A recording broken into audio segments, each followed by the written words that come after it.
ঝিনাইদহ ৪ আসনের এমপি আনোয়ারুল আজিম আনার হত্যা মামলায় ভারতে গ্রেফতার জিহাদ হাওলাদারকে আদালতে তোলা হয়েছে। শুক্রবার বেলা ১১টার দিকে পশ্চিমবঙ্গের বারাসাত জজ কোর্টে তোলা হয়েছে। এর আগে পুলিশের হাতে গ্রেফতার হওয়ার পর জিহাদ নিজের নাম সিয়াম বলে জানান। পরবর্তীতে তার আসল পরিচয় জানা যায়। জিহাদ পেশায় একজন কসাই। ২৪ বছর বয়সী ওই ব্যক্তির বাড়ি বাংলাদেশের খুলনা জেলার দিঘলিয়া উপজেলার বারাকপুর গ্রামে। পুলিশকে বিভ্রান্তে ফেলার জন্য নিজের নাম সিয়াম বলে জানিয়েছিলেন জিহাদ। পরবর্তীতে পুলিশের জিজ্ঞাসাবাদে নিজের সঠিক নাম এবং বাংলাদেশের ঠিকানা জানান জিহাদ। বৃহস্পতিবার রাতে এক বিবৃতিতে একথা জানিয়েছে পশ্চিমবঙ্গ রাজ্য পুলিশের গোয়েন্দা বিভাগ। বলা হয়েছে, এই সিয়াম হচ্ছে জিহাদ।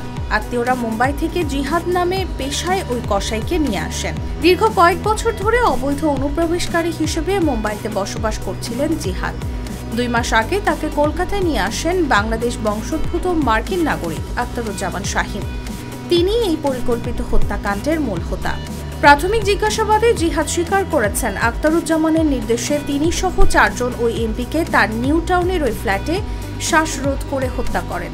তারপর তারা ফ্ল্যাটের মধ্যেই পুরো শরীর থেকে সমস্ত মাংস আলাদা করে এবং মাংসের কিমা করে তারপর তারা সমস্ত কিছু পলিথিনের প্যাকে রেখে দেয়।